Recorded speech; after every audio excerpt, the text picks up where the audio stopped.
Good morning, ladies and gentlemen.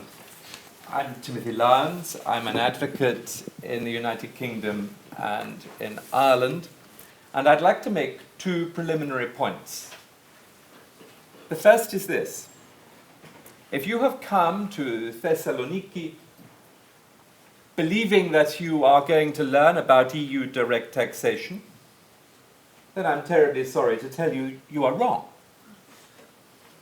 Because there is very little law on EU direct taxation. There is the Parent Subsidiary Directive, the Mergers Directive, one other directive, an arbitration convention. There's very little. On the other hand, as you know, there have been many cases in the European Court of Justice which have affected national direct taxation. So, what you are here to learn is the impact of the law of the internal market on direct taxation. Now that immediately gives those of you who are not tax lawyers some hope, because I expect you are familiar with much internal market case law. And as Tom said in his introduction, quite often the European Court of Justice takes what has been already decided in a single market case, which may concern, let us say, health provision, and applies it to tax. If you want an example of that, then it's the Marks and Spencer's cross-border loss case, where the Advocate General, who, incidentally, Advocate Generals are not always wrong, where the Advocate General said, actually, cross-border utilization of opportunities. We have already dealt with this in the context of health. I will just take the health case and apply it to direct tax. So, if you are not a tax lawyer, feel encouraged. You already know quite a bit about what the court says in respect of direct taxation. The second preliminary point that I want to make is really related to how one treats cases of the European Court. My recommendation, and after all I'm only an advocate, so you can never entirely rely on advocates. Although I'm grateful to note that you have not yet interrupted me. As an English advocate, I say, when people say, what is your job? I say, I am interrupted.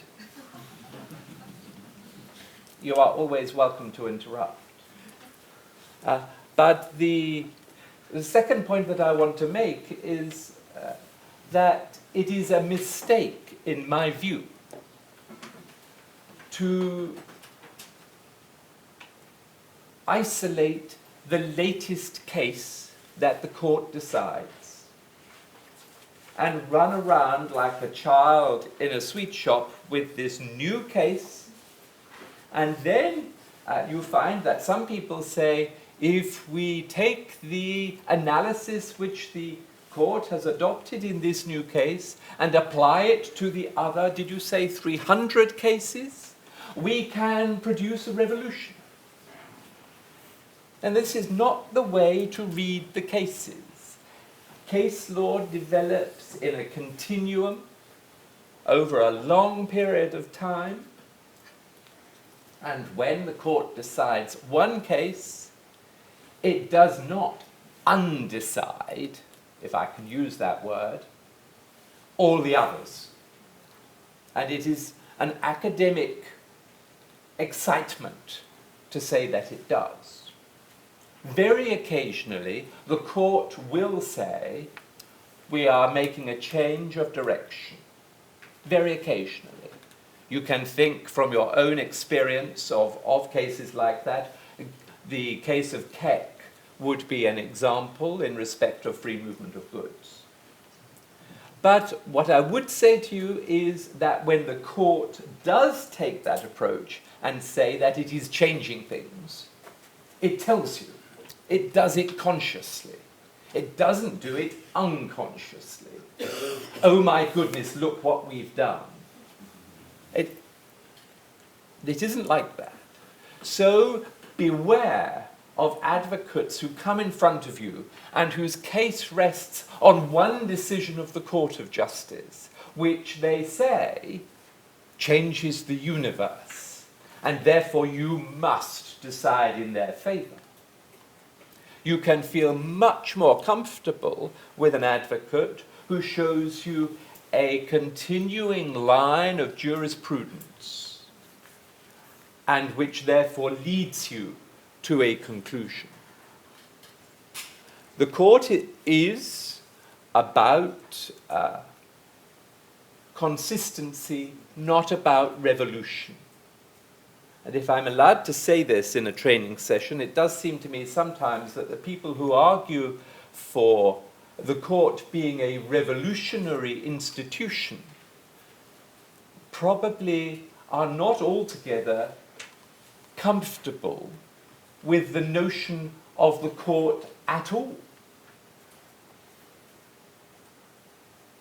Maybe, and of course I can say this because I am English, and you know the English are very eccentric about the European Union, but maybe you have to bear in mind that there are sometimes hidden political agendas behind what look like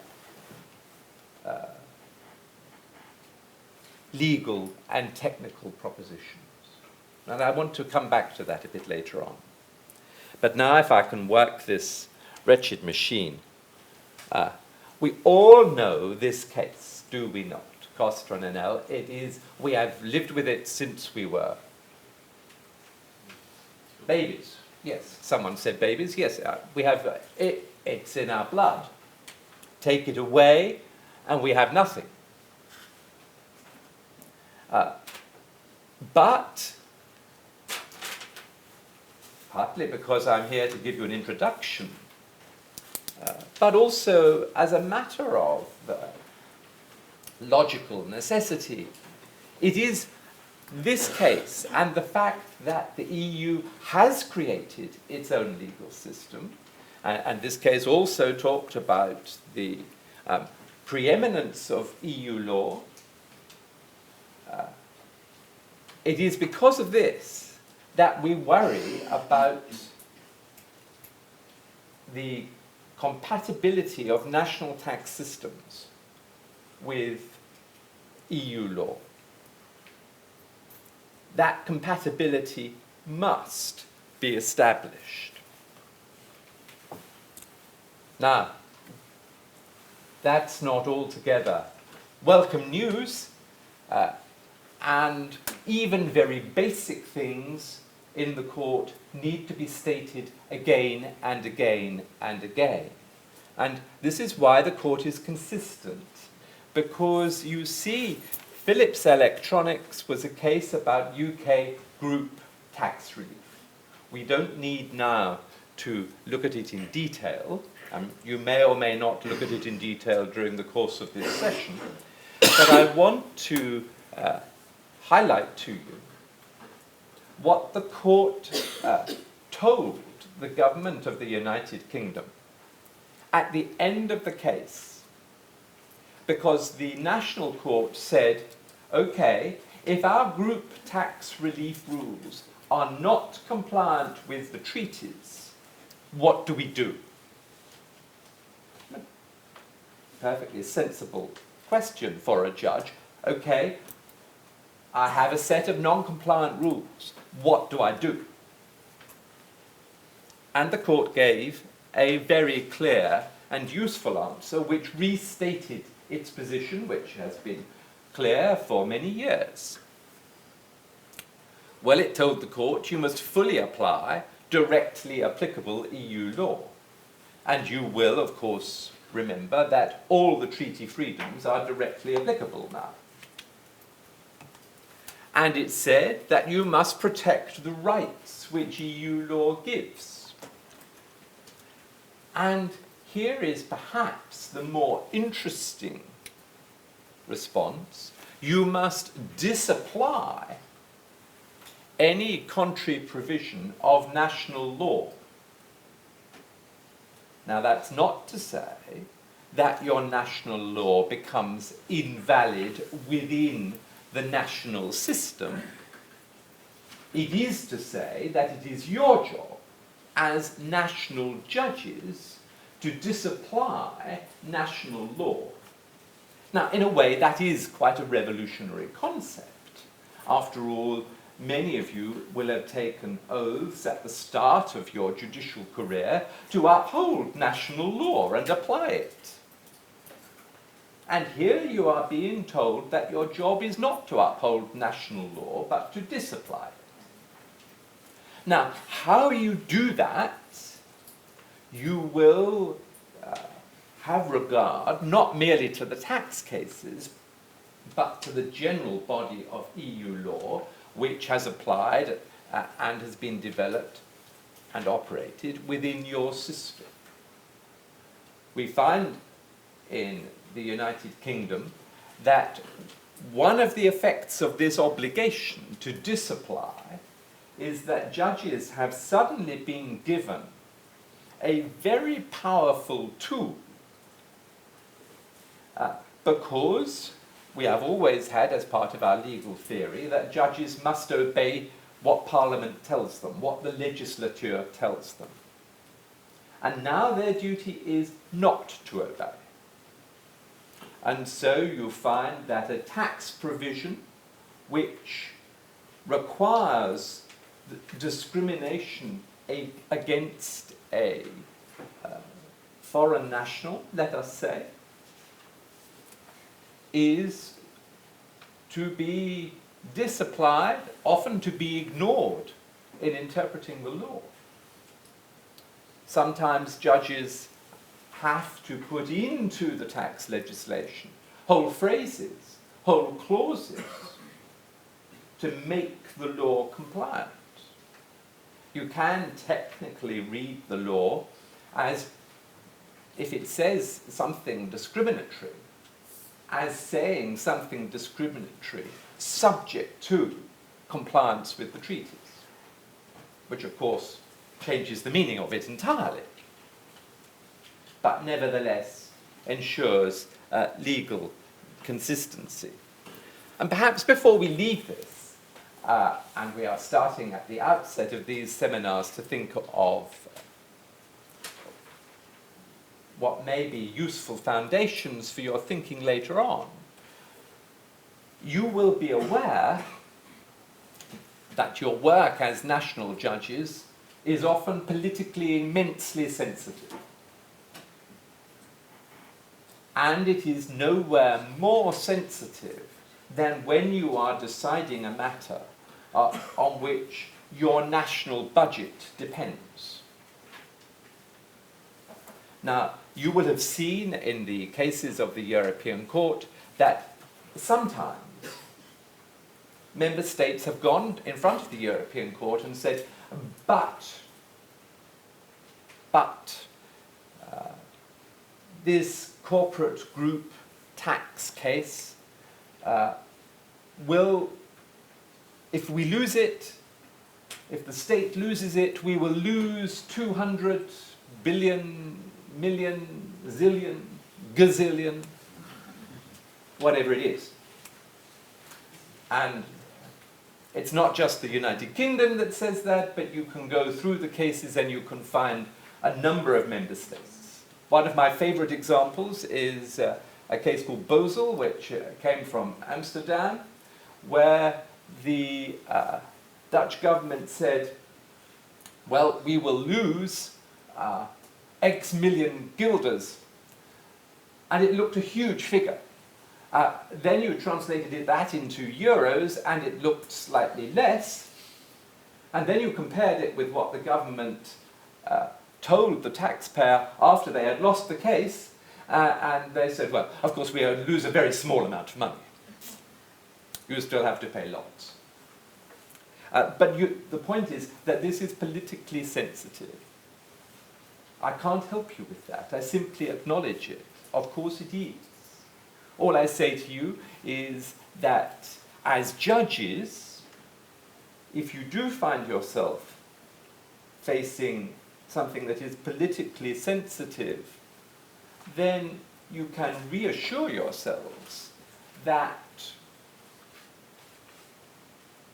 when you are giving primacy to EU law, you are in fact doing your job. That is what we need you to do. And the minute that you don't do it, then the whole European venture is damaged. Not just in your country, but in everybody else. Now, look, I hope, quite sympathetic to some of the problems that you will have. Look, I come from the United Kingdom. I want you to be sympathetic to some of the problems that we have at the minute. If you can possibly find a way to vote in the United Kingdom, then vote. I know these things are difficult, and maybe you think, well, he's an Englishman anyway, what on earth is he doing telling us how to behave? But I'm here because I'm a European Union citizen. You're here because you're European Union citizens. And the court tells us that's the status which is destined to be the most important status, the most fundamental status for all of us. That's why we're here. To that extent, we all relate to each other as equals. Of course, this is difficult, but this is a nice summary of what you have to do. But you are not on your own, because there is this principle of sincere cooperation in the Treaty of European Union, Article 4.3. And one thing you learn about the principle of sincere cooperation is that nobody likes the idea of sincere cooperation. The European Union institutions tend to like to do their own thing, and the member states tend to like to do their own thing, but they have to understand that this is a treaty obligation. And the significance of it for you, it seems to me, as national judges, is that you will want to be taking account of positions which are adopted by the Commission and by the Council and by the European Union institutions generally in making your judgments and in deciding whether or not to refer, for example. You are not making that decision in a national context.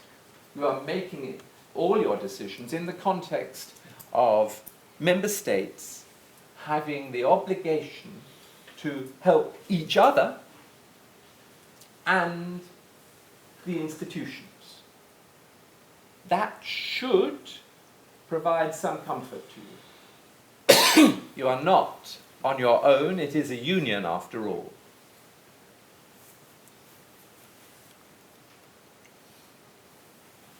And here we have, from the FII case,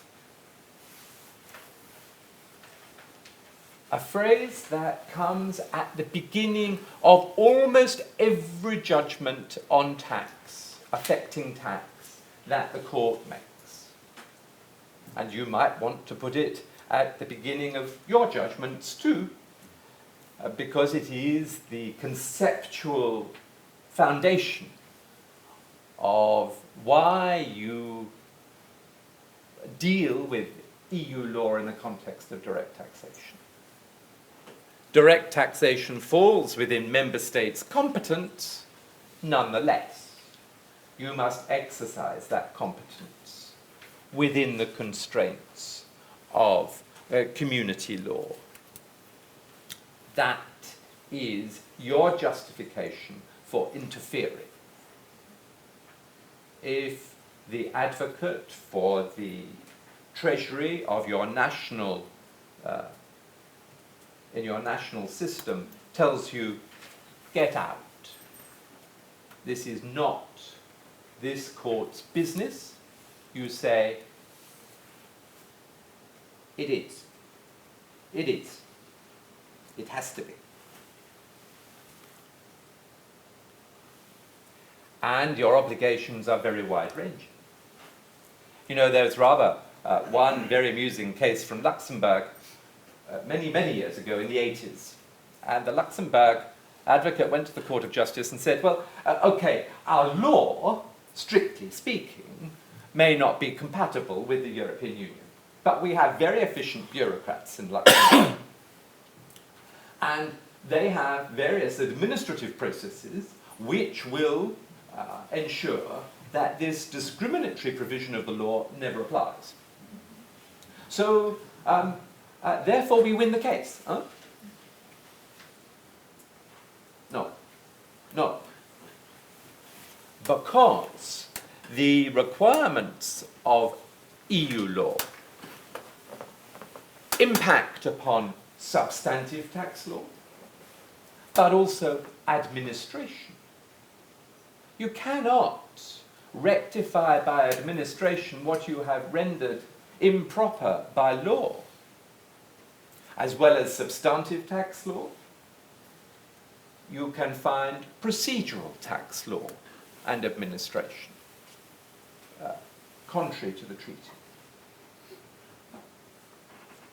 It is not for the national legislature to make the exercise of rights in EU law subject to so many difficult procedural requirements that they cannot be exercised.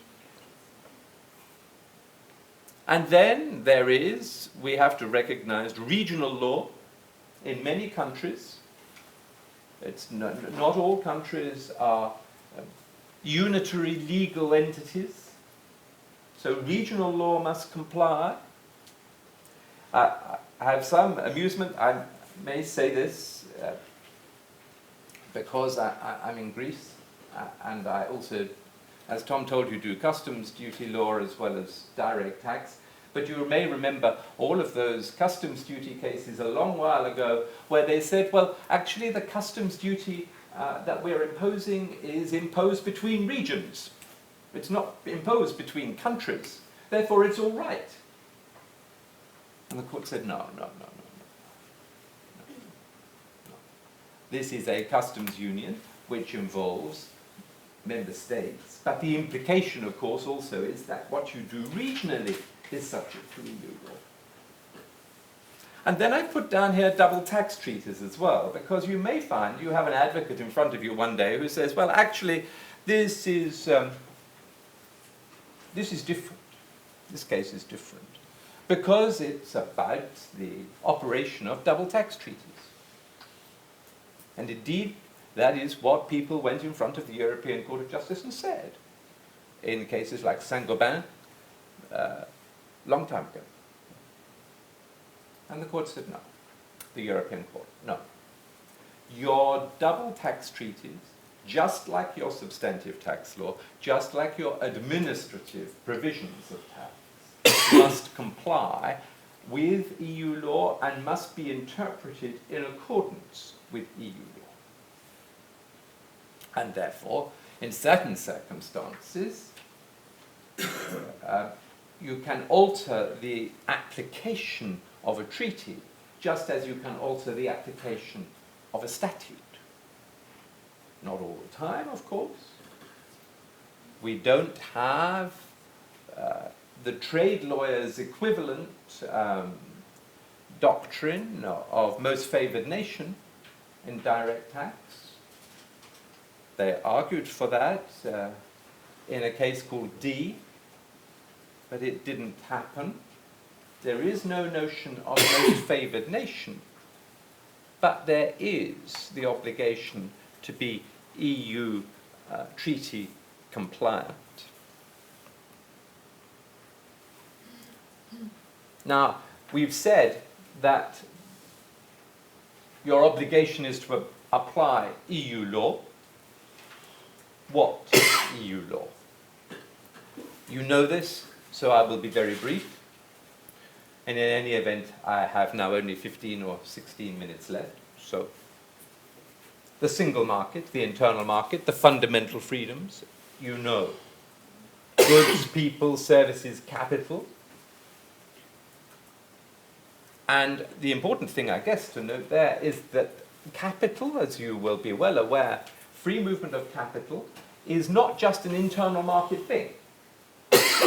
Because the treaty requires there to be free movement of capital between member states and third countries. I'm not sure. You may think politically that treaty negotiators perhaps did not foresee the financial crisis that we lived through. Maybe they did not foresee a great deal about the problems of global capitalism that we now have. But the truth is that the treaty quite explicitly says that free movement of capital is not just for member states, it's for member states and third countries. Now, you cannot treat necessarily justifications for infringements of the treaty in the same way if they relate to movements between member states and third countries. And member states and member states. They're not necessarily equivalent in terms of the justifications that are allowed. So there is some difference. But nevertheless, keep that in mind.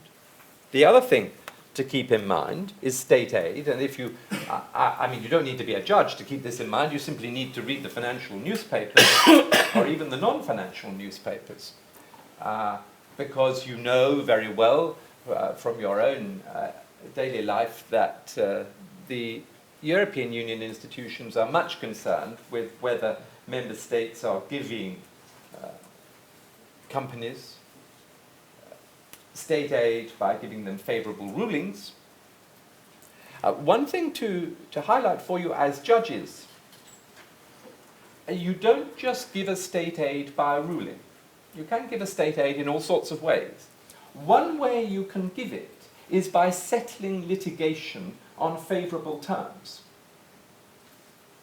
So maybe a large company starts a tax procedure which comes before you, and then they settle it. Now, it may be in your system that you have no obligation to oversee the terms of that settlement. And if you don't, well, you don't. But if you do, then bear in mind, if you are going to be required within your system to approve this settlement, bear in mind that it must not give state aid. That's to say, it mustn't be giving special treatment.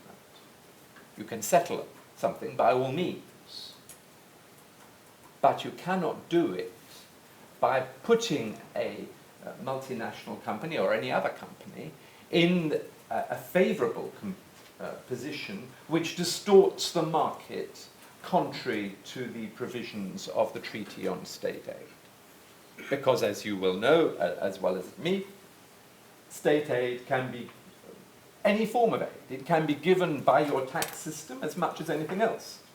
In fact, quite often, a country's tax system is its primary means of giving state aid. Once you discount things like advantageous loans and so on. Often a tax system is a very, very convenient way in which to give state aid.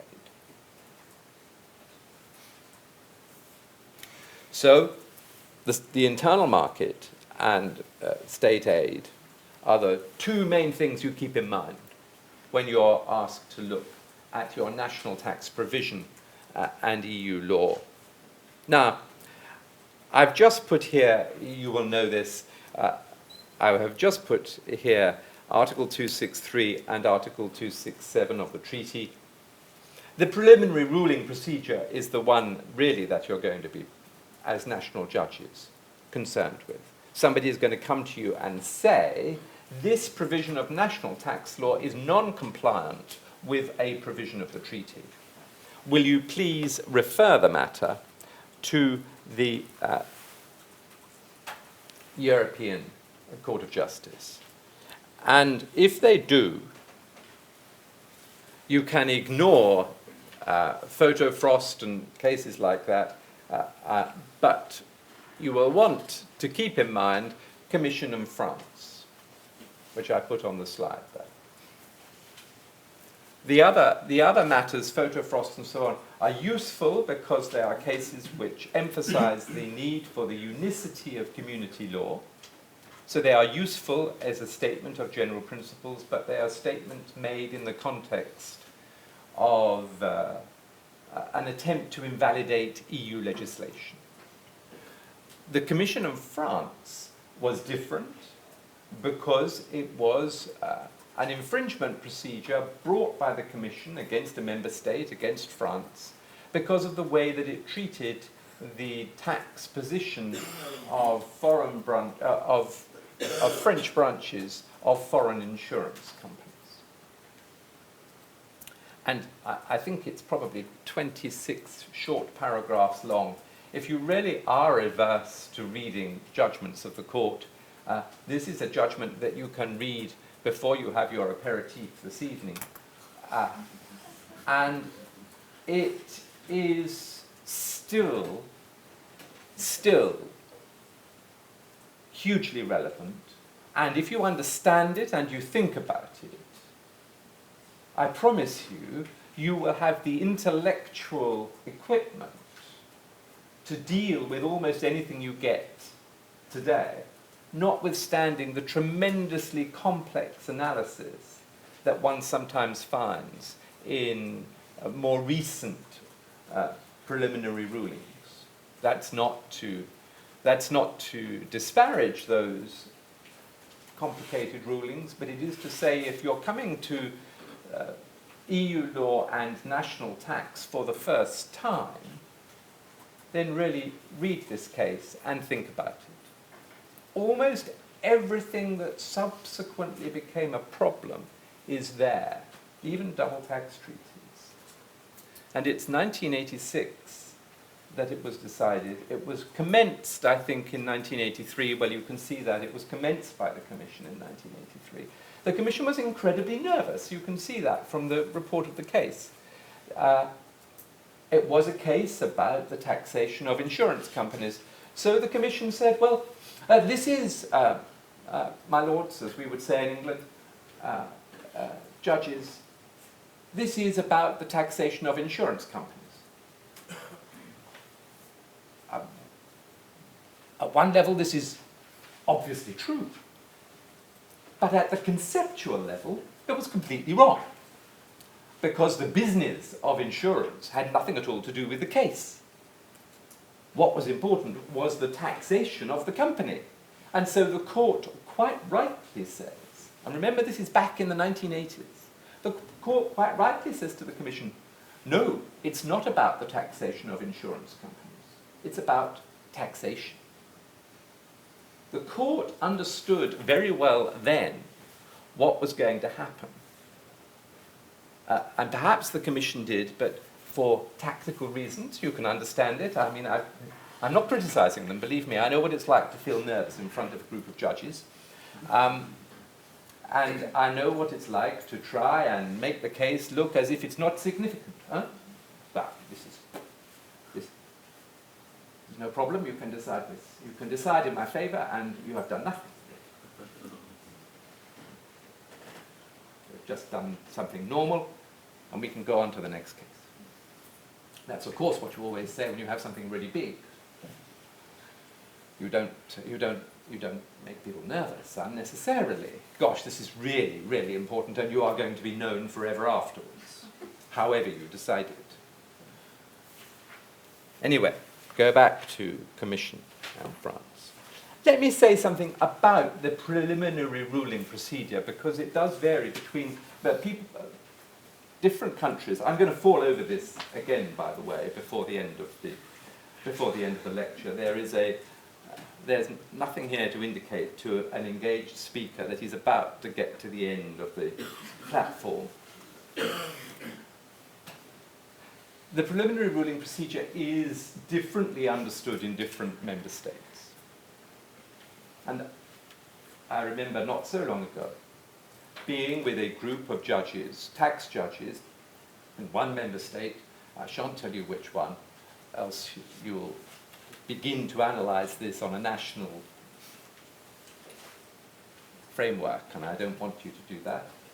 But they said to me, look, we are the most junior tax judges in this country. We have never made a reference. And we never will. Because that is not how things work in our country. It would be quite wrong. As senior judges would look very confused if they were to find that the most junior bench in the country had referred a case to the European Court of Justice. Okay. So now, this is where we can really talk about a little bit of procedural law that is revolutionary. It really is. Because it does impose on any judge, Article 267 does impose on, I've given you the words, any court or tribunal. We do not care who you are. You have the duty to consider whether or not you should refer. And if you decide that you should, because the law is not act clear, then you not only are acting properly, you are fulfilling your duty. Notwithstanding that in your national framework, you may be the first person to do it. Now, for some of you this will not be news. For some of you this will be standard everyday thinking. For some of you, maybe it will present more of a problem, or at least more of a challenge. There is one court that must refer, and that's your Supreme Court. If it is necessary, if a point of EU law is necessary for the decision of the case, then you must refer. Huh? The other case, the other situation in which you must refer is, if you can see IATA down there, which is when there is a challenge to EU law, to the validity of it, within your national context. If it's a well-founded challenge, whatever that may mean, if it's a well-founded challenge, then you must refer. But they're the only two cases that I can think of when you must refer. Nevertheless, who may refer? Any court or tribunal. And I mention also Derby and Italy, because it is one of the cases in which the court in Strasbourg has actually looked at the preliminary reference procedure. And a failure to refer can be an infringement of your right to a fair trial. And particularly if your failure to refer does not give is not supported by reasons. Huh? You have not given reasons, you have just ignored the question and gone on. Well, it's not just the Luxembourg court that might be interested, the Strasbourg court will be very interested. There's a number of cases in the Strasbourg court dealing with preliminary references. I only give you one on your list of, on your slides, but keep them in mind, it's important.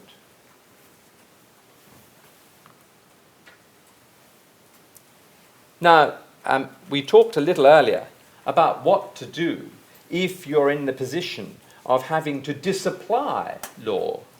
I just give you this example from our own Supreme Court in the United Kingdom, where one of the judges talked about a highly muscular approach to construing national legislation. Actually, what he's saying is, you've really got to do something.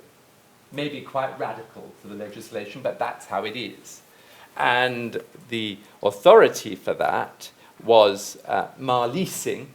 Again, you will know that case from your general EU law. I don't want to go through it. But, as Tom said, the court is consistent, so you will see it again from an Advocate General in 2016. I thought I would bring it as up to date as I could. National courts are bound by the obligation to interpret national law in conformity with EU law. There we have it again. Now, look, these are basic principles, and I know that you know them. But the point is that when you deal with any area of law which is coming under EU law scrutiny for the first time, you have to remember these basic principles. You're living by the basic principles. Get those right, stick with those, and everything else will follow. You cannot be criticized if you have supported your decision on basic principles. You may surprise a few people, but you cannot be criticized.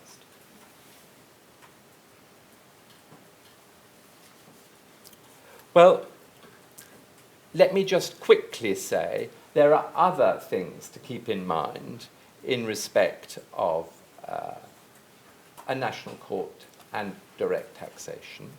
Sometimes the court in Luxembourg says, well, in principle, you cannot distinguish between two situations, but it's for the national court to determine what those situations are. I mean, on a preliminary reference, the Luxembourg court is not finding the facts. You are. It's still your case. You've still got to decide it.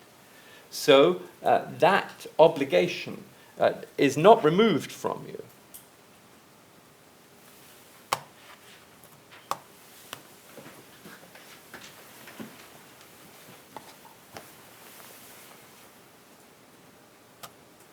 Voilà. So this looks like the last one, is it? The other thing to say is that, of course, we can now have damages for a breach of EU law. The other extraordinary thing, perhaps, to keep in your minds is that you can hold that a Supreme Court has breached EU law and get damages for what the Supreme Court has done. Where do you start that piece of litigation? Rather amusingly, you probably start it at the lower court, which has to consider the Supreme Court's decision. Timothy, may I ask one question? Yeah. Because in this environment, one question that keeps puzzling me is the refund of costs that a taxpayer has in a EU law tax case. So for instance, in the Netherlands you have rules that you only get very limited refund of costs if you win your case, even in an EU law case. So you can have 100,000 euros of costs and you win the case before the European Court of Justice and your refund is 3,000 euros and 97,000 euros you have to pay yourself even if you won the case. Yeah. And the question is always, does this limitation of refund of costs in itself infringes EU law? Because if I'm a taxpayer and I know in advance that I always have to pay almost all the costs myself, I'm inclined to say I'm not going to go to court because... In the United Kingdom, we put this problem this way. We say that litigation is like the Ritz Hotel. It's open to everybody.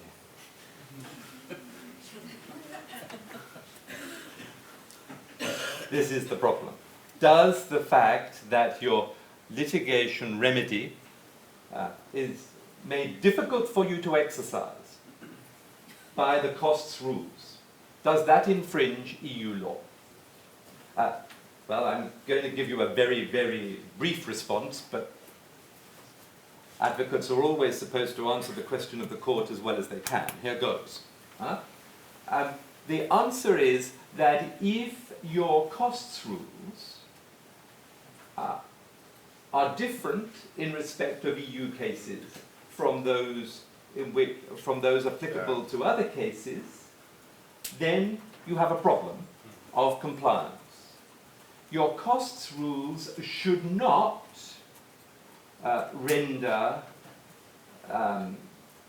should not ensure that litigation is less effective or less proportionate in EU cases than in non-EU cases. However, if you live in a country where litigation just happens to be expensive, whatever you litigate about, then I guess,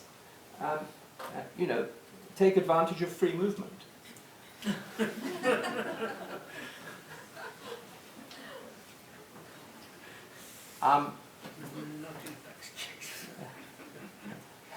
Well, I don't know. Well, perhaps in corporate tax you can do it actually rather more, because you have a whole group and you may be able to find a way of formulating this case in the cheapest country. I mean, for example, Philips was a case where the freedom of the litigant, the free exercise of movement by the litigant was not in question. What was in question was the ability to exercise free movement of another member of the group. But that didn't matter.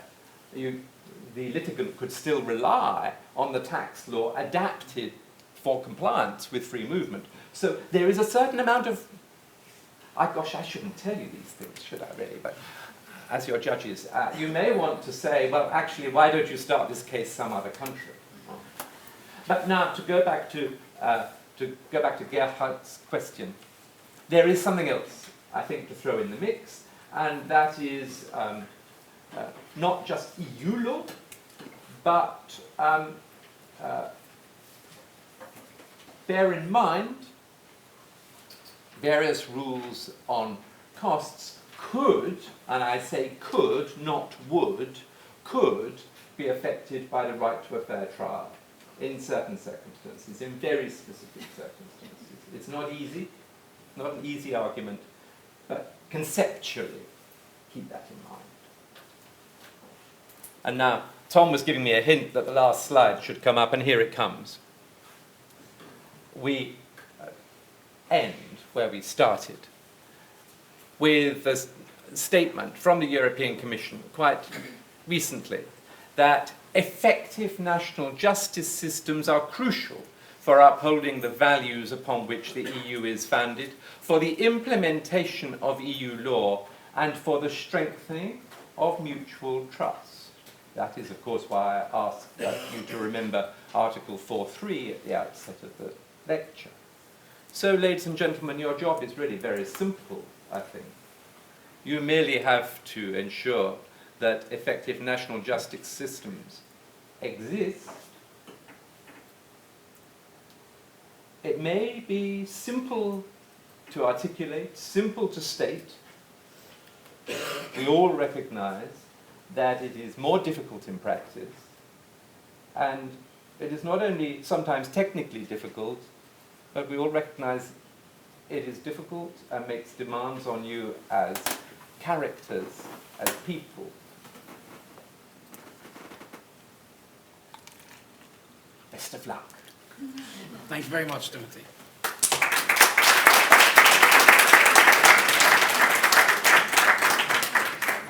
So I'd invite questions and comments now for Timothy while his speech is still fresh in your minds.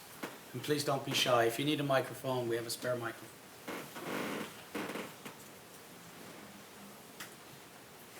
Okay, so perhaps I should kick off with a couple of comments. The procedural rules case that Timothy was mentioning involving Luxembourg is a case called Beal, for those of you writing down some notes, B-I-E-H-L. And the third countries case that concerned justifications is the A case. So those are two cases. Can I ask if anybody in the room has actually read those cases? So this is a sort of an advancement in the knowledge. At least you have two cases to look at for this evening before dinner, so that you can sit by the pool and read a couple of cases. But really, I want you to get to the stage where you say, where you're thinking with the principles so clearly that you don't need those cases. Can I add another case, a Polish case, called Filipiak, F-I-L-I-P-I-K. Yeah. And Filipiak tells you very clearly that as a lower court judge, it's your obligation to apply EU law in your court before you, and not wait for national constitutional courts to come along and make their decision. You're not obliged to wait. You're actually told to apply EU law before you. And one of the reasons that you need to do that is that you're breaching your obligations as an organ of the state, where you have an obligation to apply EU law as judges. And we had a conversation at dinner last night about certain countries not allowing their lower courts to make preliminary rulings because the higher courts want to make those rulings and to make those references and to make those decisions. But actually, one of the key learning points of today and tomorrow is that it's your responsibility. You heard it from Timothy Lyons QC, and you're hearing it from me as well. It's your responsibility to make these references to find the answers much quicker, because this ensures a fair hearing. A speedy hearing is a fair hearing. A hearing that's delayed for many years is not a fair hearing in many taxpayers' eyes. And I would say that the refund of costs question, Jared, is really the national treatment principle. Because there are no rules dealing with costs at the EU level, dealing with these cases, the only place you can find the rules is at the national level. And the national level, we have had cases involving remedies. Timothy mentioned the FII case, Marks and Spencer's. The Marks and Spencer's case went on in the UK for, I suppose, more than 12 years, was it? Around 12 years. But, And well, I agree with Timothy that in the Netherlands the cost refund rules are the same, whether it's a national case Yes. or a European case. so So in that respect there is no discrimination. yes. And so you would say, well, you have no case, but still there is a feeling, although it's not rational, Yes. but there is a feeling that, well, if you have a European case and you go to the European Court of Justice and it takes a long time with preliminary ruling and so on, that if beforehand you know that you have almost no cost refunds, that there is a kind of Barrier. there is a barrier to expand your possibilities in EU law. So it would keep you from putting the case before the court because it's so costly. And so I agree with what you say there, but there is still a feeling that, Yes. well, I think that's something I would share. I mean, intellectually, I think Howard and I are saying the same thing. But emotionally, one feels that there's something wrong here. And the distinction between national law and European Union law is this, that in an EU case, these costs rules are actually potentially allowing a member state to break the law. That is why we feel uneasy and we say, well, they're not identical situations. In a national case, you can make the argument that what is happening in a national tax case is that the government is upholding the national law.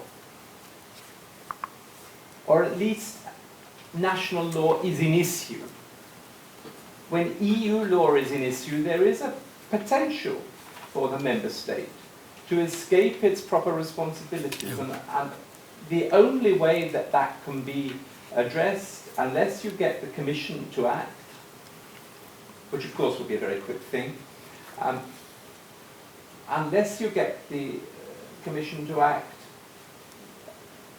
the personal litigant is the only individual who can ensure compliance. So, intellectually we agree. I think emotionally we agree too. But the emotion is different. The emotional solution is a different one from the intellectual one. and I would Sorry. Well, you must fight between the two of you as to which goes first. It's just about concerned procedural aspects.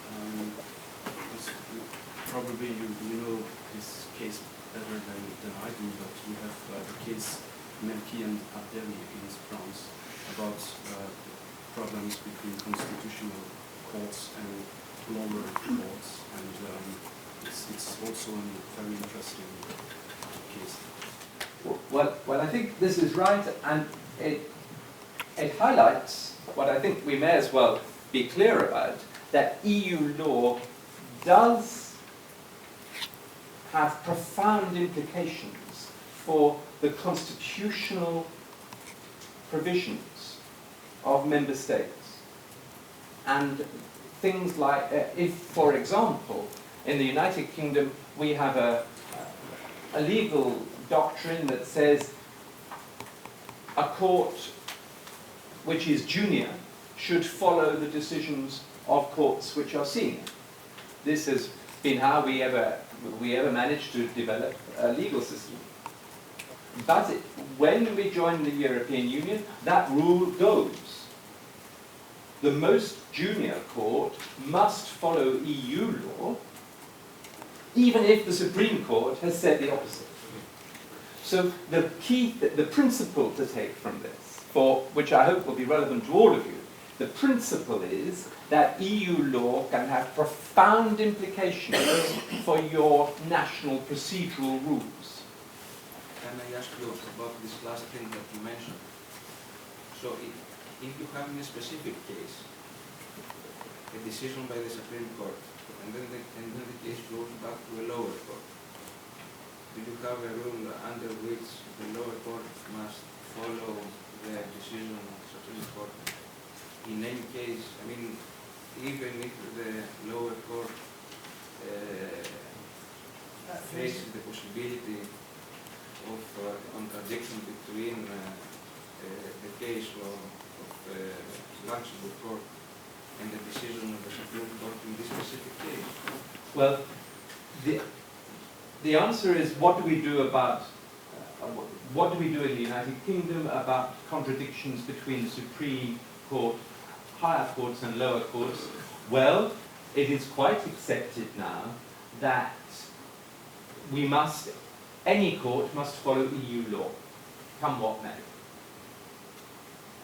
Even if the Supreme Court has said the opposite in a particular case, if that subsequently is changed by a case in the European Court, then the junior court has to follow it. Yeah. There is also the possibility that the case of the European Court is not made, I mean, after the decision of the Supreme Court, but is already there, and somehow, let's say, that is disregarded by the Supreme Court. Yeah. Oh, I understand. Okay. Suppose that the Supreme Court has just got it wrong.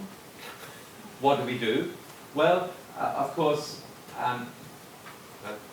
there is the primacy always of EU law, and if there are two solutions to this problem.